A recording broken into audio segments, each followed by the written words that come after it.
Mbote bandeko nazali na esengo mingi ya kokutana na bino bambala nyonso poto kabulaka mwa bandambo ya boyebi ndenge na kuta koloba dernièrement ngai nde natondisami na boyebi nyonso te ndeko nyonso oyo pe aza kolanda biso soki oza pe na makambo oyo yo monaka esengeli tolobela yango sur le plan spirituel okoki pe koyebisa biso ensemble tokopona pe tolobi yango na mayele nyonso.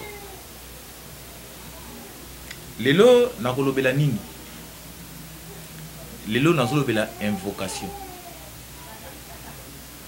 Invocation pe prière. Ezali makambo oyo toyokaka mingi invocation et prière. Mais to salelaka yango penza na ndenge esengeli te. To sangisaka kaka makambo. Nzoka nde prière elakisaka kobondela. Prière elakisi kobondela. Moto soki azali moto akoki abondela nani? Toute koyoka toute kosolo la fois passée ke moto azali kolo ya nyonso, likolo ya milimo nyonso. Soki sikoyo moto oyo azali kolo ya milimo nyonso alingi asala prière akosadresse epai ya nani? Soki pe prière yango ndenge toyokaka basambelaka nzambe ndenge toyokaka na biso. Nzambe oyo olingi osala prière, nzambe wana aza omniscient, aza na boyebi nyonso, aza omnipotent, aza na pouvoir nyonso, aza omniprésent, aza esika nyonso. Soki ya solo olingi osambela nzambe na prière na yo okoloba maloba boni po oyo ozokanisa nzambe ayebi yango. Okoloba maloba boni pe okoloba ngombala boni pe okoloba ngona miniti boni. Ndeko prière elakisi kobondela. Babondela kaka nzambe. Nzambe oyo babondelaka ye apesa yo bomoto. Eloko oyo nzambe apesaka biso ezali bomoto. Bomoto oyo tozana yango. Tango osi okomi moto, nyonso likolo pese oleki yango na nyonso. Likolo pese oza likolo na yango. Eza na eloko moko te oyo eleki moto. Kasi moto yango soka lingi asambela nzambe, akosambela po ayebisa ye nini? Prière. Basambela kaka nzambe. Biso epai na biso na oyo etali prière po na yebi ete prière basambelaka nde nzambe. Biso toyebisaka nzambe kaka merci po toza bato. Tolobaka kaka merci. Et puis prière oyo nzambe alingaka ezali acte nyonso ya malamu oyo kosala na se ya mabele ezali prière epai ya nzambe. Acte nyonso okosala ya malamu epai ya banzambe ezali prière. Prière ezali te oyo tomonaka lelo moto azoganga makasi po voisin ayoka ye. Pe na kati ya libondeli na ye ozomona azotiana bambwakela na kati. Donc moto azoloba maloba moko po akarese nzambe, po nzambe alula ye, po adorer nzambe ndenge balobaka. Est-ce que kanisi nzambe penza azalaka na besoin d'adoration ya bamo? Okanisi nzambe azalaka na poso ya prière oyo lobaka ebele ba français kitoko maloba ya kitoko oyo yebisaka nzambe. Okanisi penza etalaka nzambe. Wana ezaka ba prière moko fantaisiste. Biblia ekoma boye. Soki olingi osambela nzambe, kota na chambre na yo, kanga ba porte, kanga ba fenêtre. bondela nzambe na yo na molimo pe na solo. Sikoyo ba prière nyonso to monaka pe o to salaka ezalaka basambelaka ya solo nzambe entre guillemets. Na uti koloba boye prière elakisi ko bondela moto lokolo azali supérieur ya nyonso abondelaka kaka nzambe, abondelaka milimo te, abondelaka kaka nzambe. Pona ko s'adresser na ba esprit nde esika oyo invocation ezoya ko intervenir. Invocation ezali nini? Invocation ezali oza na besoin makambo oyo lingi oloba ekokisama. En quelque sorte, eza ko commander ba esprit, ba yoka, ba sala oyo yo olingi. Eza très différent prière na invocation. Prière ezali kaka pona nzambe. Na batu batanga mingi yo kalobi toyoka na ba mots ya français ba phrase je vous prie na bondeli yo. Alors moto prière asala rande pa ya nzambe. Kasi invocation yango nde ezali recommandé moto efale esengeli asala ka invocation mingi ba invocation mingi. Alors invocation yango pe to sala ka yango na désordre. Soki olingi o invoquer oko sala ndenge nini? Il faut d'abord se présenter. Se présenter baye ba yo na monde spirituel. Yango omonaka moto soki alinga koma prêtre. Batindaka ye asala ba invocation na ba cimetière. Bakosenga yo bakombo ya bakoko na yo moto na bomoi esengeli oyeba généalogie na yo outa wapi obima na libumu ya banani esengeli koyeba ba ancêtre na yo. Alors tango olingi o invoquer oza devant un fait olingi o invoquer il faut ko banda par ko se présenter. Ngai kingandi mwana ya papa kingandi pe na mama kingandi koko ya kingandi pe na koko kingandi otangi généalogie na yo. Wana tango se présenter na monde spirituel ba oyo ya yo nde bakokamata maloba na yo pe posa na yo po ekokisama. Bomoni différence o ezali entre prière na invocation. Ce qui otali na biyamba lelo ba miloko ngo comment mélanger. Okomona toke la prière ya komba. Okomona mutu akomi kotutuka. Mutu akomi agité. Na kati ya malobane azo sangisa nyonso nzoka ezalaka bongo te. Ezalaka bongo te ndeko. Na bokoko na biso invocation oyo bakoko bazali ko be yango ko saka ata soka linga sala bilanga na ye azwi mabele alobeli yango atangi kombo na ye ngai kingandi na lingina sala boye asali boye ale azongisi na mabele asali bilanga na ye ndenge ezalaki kala kosaka yango nde invocation. Alors moto esengeli a invokaka mingi nazoloba. Maintenant pour invocation na yo ezala na ba effet. Pour invocation na yo ezala na ba effet esengeli ozala na ba principe. Ozala na ba principe oyo ekobanda ko permettre ba invocation na yo ezala ka na ba effet. La fois passée na lobaki boye moto soki oza na liloba moko ozalaka kaka na parole moko ba esprit o nyonso baza autour de toi bakokoma kotosa yo même pour prière na yo yokama esengeli parmi ba principe ozala na parole moko o respectaka maloba na yo. Soki oza ko respecter maloba na yo pri invocation bando sala selon posa na yo okobanda komona yango Invocation eza pona moto nyonso, eza pona ba catégorie kaka ya bato te. Non, eza pona moto nyonso. Na tunaka likambo oyo. Okomona mutu moko alinya lia asambeli. Nzambe na pesi lokumu bo pesi ngai biloko kolia lobi alie. Pona nini tangu tokendaka kosumba moto asambelaka te avant asumba. Poko lia eza entrée na monoko.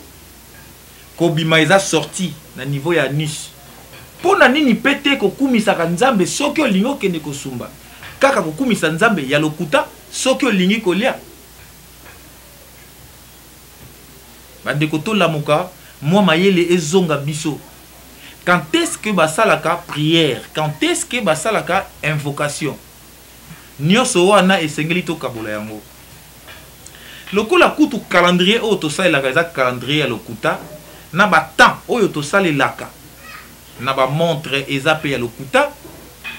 Moyen oyeba te na ngonga nini oyo basalaka invocation soki oza na likambo tel.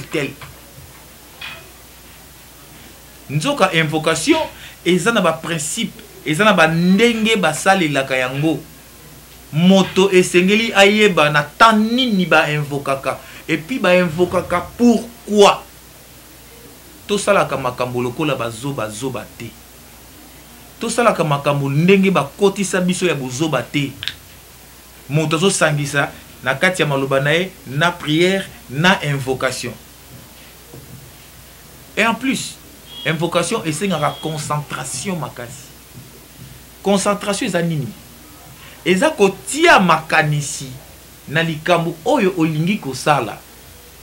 Contrairement ndenge to yebele ezalaka soki na église mo bozala concentré omona bato bamokanga pema.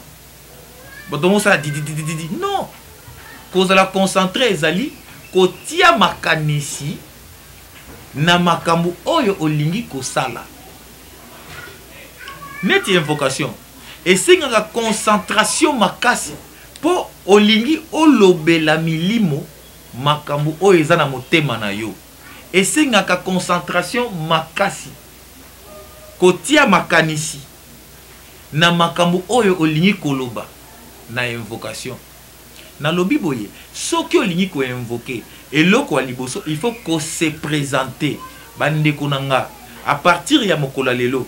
Soki olingi na loba on a terme bolobaka olingi ko sambela banda d'abord ko se présenter. Ngai mutu kingandi mwana ya papa kingandi mwana ya mama kingandi. Et puis il faut qu'on yeba que invocation eza art ya recommander ba esprit ba sa la volonté na yo. Maintenant pour na kokoma na niveau ya recommander ba esprit ba koma ko yoka yo na pete esengaka ba principe esengaka etamboleli esengaka ba sacrifice. Moto azali censé ya koyeba ndambu ya bosolo tango za na kati ya mokili. Il faut to kabola biloko yango malamu prière na invocation. Na lobi boye prière ko bondela nzambe. Nzambe oyo linyo bondela ye. Nyonso oyo linyo loba nzambe ayebi yango. Alors pona biso prière ezali acte nyonso ya malamu posé par yo moto. Eza prière et pas ya nzambe. Soki totangi na Bible, eza na moto moko na Bible bengi l'homme selon le cœur de Dieu. Mais ce qu'on dit moto wana roi David, ce qu'on dit comportement ya roi David. En tout cas moto ya moto yo akoki kozala selon le cœur de Dieu, akoki kozala comportement ya ndengo na te.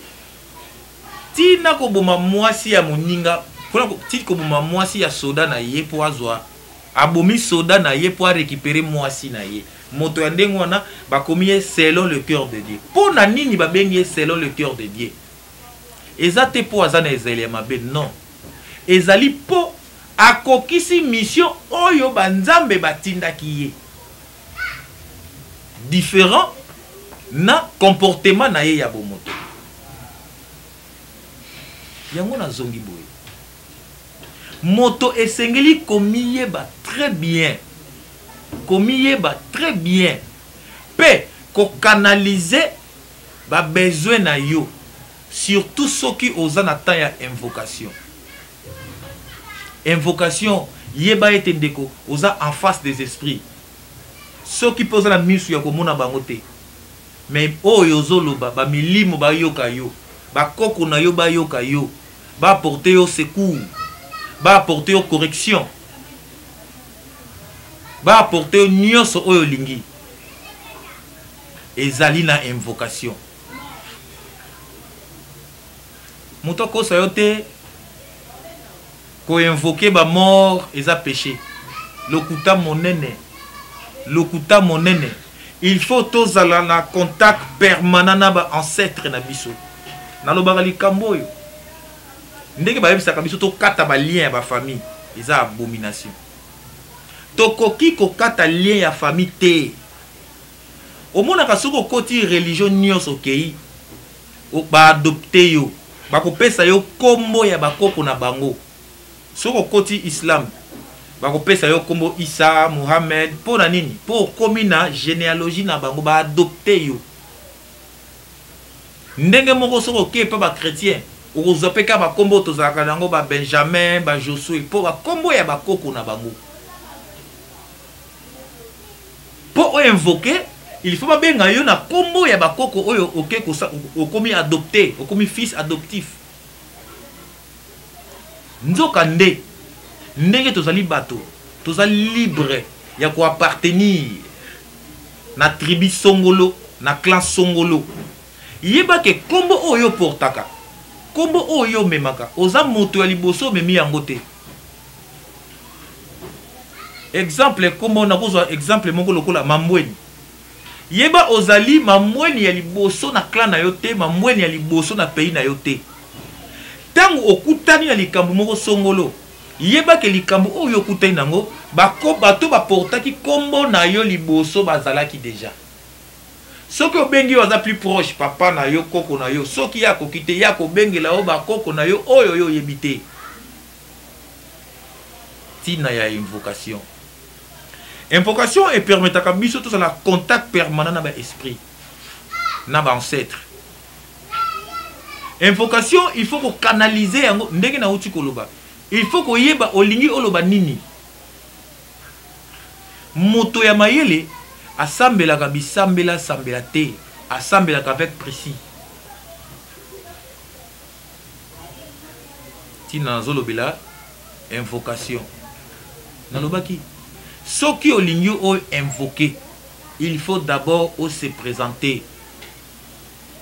Bandeko nyonso oyo bakozana posa ya ko approfondir makambo o tozoba na likolo soki obengi biso tokoya esika nyonso zali tolobele yango na bozindo pe na ba dimension na yango nyonso. Susi na biso ezali kaka eke bato nyonso tokoma na mwa ndambu ya boyebi, ndambu ya bososoli, likambo ezali boye, likambo ezali boye te. Moto azala deux pieds sur terre. Moto azala motu likolo makolo na se, et non tozala makolo likolo mutu na se ndenge tozala kalelo. Eloko esengeli tokanga na tina ya invocation. Invocation ezali ko commander posa na yo esalema. Moto nyonso azali na capacité ya kosalaka invocation. Esengaka kaka na bato oyo bazali mayele ba encadrer yo balakisa yo basalaka yango ndenge nini. Invocation eza likambo ya kobonda ya kobomba mate, eza pe likambo ya koyokela yango soni te. Invocation eza na bandenge ebele. Batu mususu ba invokaka pe na ba geste tomona yango ata bana ya bandoki. Okomona mwana ya ndoki azosala misapi boye azo invoquer aza ko se communiquer na monde oyo ya yebi. Alors moto aza censé ya ko différencier prière na invocation. Invocation esengeli ezala bilei nde ya moto ya mikolo nyonso ya ko invoquer mikolo nyonso. Na kati ya invocation epesaka sagesse. Sagesse eyaka makasi soki oza ko invoquer na motema na yo mobimba pe na boyebi nyonso. Soki o invoquer tangu tolalaka na butu moto nyonso alotaka. Moto o azolota te, soki omoni ki olotaka lisusu te, luka bato mayele basala ndenge basalaka o banda kolota po kolota yango epesaka mayele. Alors soki oza ko invoquer okobanda koyeba makambo oyo oza koya, okobanda koyeba makambo oyo eleka. Importance ya invocation. Ndenge nazolobela invocation, tolongola kubanga nabaki la fois dernière tolongola kubanga bakumbu o toyokaka invocation tokanisaka ezaka mpona soki nini non. Ndenge nauti ko expliquer awa différence eza entre invocation na prière. Soko moni ba grand mingi balekisa bomoi na bango mingi na ba invocation que ba prière. Soko tangi na Bible Yesu ake ko invoquer atiki ba ye koli na ye 12 ake na misatu kaka. Akomi quelque part atiki ba ye koli wana misatu ake ko invoquer ye moko. Ye kutu alongwaki na étape ya invocation akomi na évocation. Donc abengi ba ancêtre na ye oyo ba kufa kala ba ye ba monani en chair et en os. Invocation eza différent na prière. Prière na lobaki bien ezali ko bondela. Moto esengeli obondela kaka nzambe. Po moto ozali likolo ya nyonso. Na lobaki pe boye. Acte nyonso ya malamu oyo moto sali ezali prière liboso ya nzambe. Po ndenge touté ko la fois passée moto azalaka na service ya baninga bato. Soki osali acte nyonso ya malamu ezali prière. Ne invocation ezali ko commander ba esprit basala posa na yo. Ko benga ba esprit ko tuna bango likambo songolo. Toko yebisa bango posa songolo. Yango wana eza invocation. Na bokoko na biso babengaki invocation kosaka. Kosaka. Tango tobotamaki kala omona mama zo sokola mwana aza kosaka. Aza kosaka. Azo kotisa ye azo linga mwana azala ndenge azo linga. Lelo ekoma mutu aboti mwana na ye. Ye moko nanu alobi maloba likolo ya mwana na ye te. Mbala moko amemi mwana epai ya moto moninga moto. Atia maloba likolo ya mwana. Nzoka nde soki moboti otie maloba likolo ya mwana na yo. Yeba wana zali mwana na yo. Akobanda koyoka ko comprendre même ba geste na yo, même ba regard na yo. A comprendre soki papa tali boye elingi koloba boye, so papa sali boye elingi koloba boye.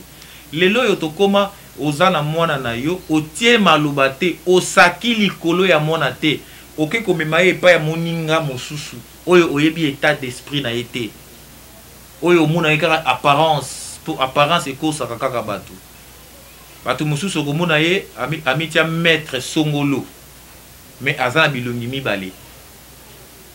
Nzoka nde esengeli soki oboti mwana na yo tia maloba likolo ya mwana. Tango oza kobota mwana tobotaka pe bana na hasard te. Tobotaka te mwana oyebi te mbala moko papa na komi na mukumba obomi ngai. Non. Tobota na tina oboti mwana otie maloba likolo na ye. Ndenge olingi mwana zala ndenge pe akozala. Invocation est très important.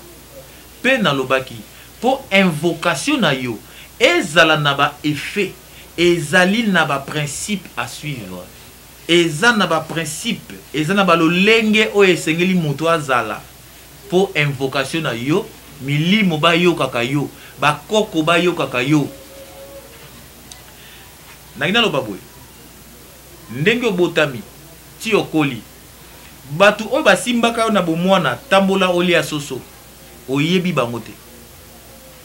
Ngai na yo tobotami toye kokuta bitabe baliaka yango olongoli poso. Mais eza na ba ancêtre na biso ba koko na biso ya kala baliaka bitabe na poso pona biso lelo oyo. Sikoyo ba ancêtre wana bazalaka te na droit toyebisaka bango ata merci ndenge bayaki liboso na biso to pe totunaka bango makambo oyo esengeli tosala. Bandeko na ngai nyonso wana elekaka à travers invocation. Elekaka à travers invocation. Ba invokaka te tope ba priaka te ndenge esalamaka lelo oyo moto azosambela na mongongo makasi po batu nde bayoka makambo azoloba, batu bayoka diction na ye, batu batala mayele na ye ndenge azosambela. Non, ezalaka bongo te. Prière to invocation eza posa ya kati ya motema ya moto. Tango ozali ko invoquer yeba ozolobela ngo bana ya batu te, ozolobela ngo milimo. Esengeli ezala na bandenge moko songolo. Bandeko tokaboli mwa boyebi muke concernant invocation. Na lobi boye makambo oyo tozali koloba eza moke kati na ba mingi. Soki moto ya mayele pe olingi to approfondir obengi biso tokoya po mateya oyo toteyaka yango buyi, toteyaka yango na condition te, toteyaka yango sans condition. Tolingaka nde baninga bayeba baninga bayeba po ensemble totombola mboka na biso. Mokili ezozela mboka oyo, mokili mobimba eza kozela mboka oyo, na mboka oyo batu ya mayele baza ebele. Kaka pongi nde ezoboma biso. Pongi yango ezouta wapi? Na balokuta oyo toyebi na kobangisa oyo babangisa biso. Ezalaki ngai ndeko na bino ya be napesi mbote lisusu na bato bakei, na bato bakufi bayebi te. Napesi mbote, napesi mbote na bato baza kobotama, bato bazoya mokili sika. Napesi bino mbote. Napesi pe mbote lisusu na bato baza na bomoi lokola ngai. Napesi mbote. Nasengi na bato nyonso bakufa bazongisa ebele epai ya moto oyo aza kosala ke mateya oyo ekoma epai na bino. Maître Billy, nasengi ba énergie positive ya moto nyonso likolo ya moto wana. Natiki bino tokutani mbala ya simi.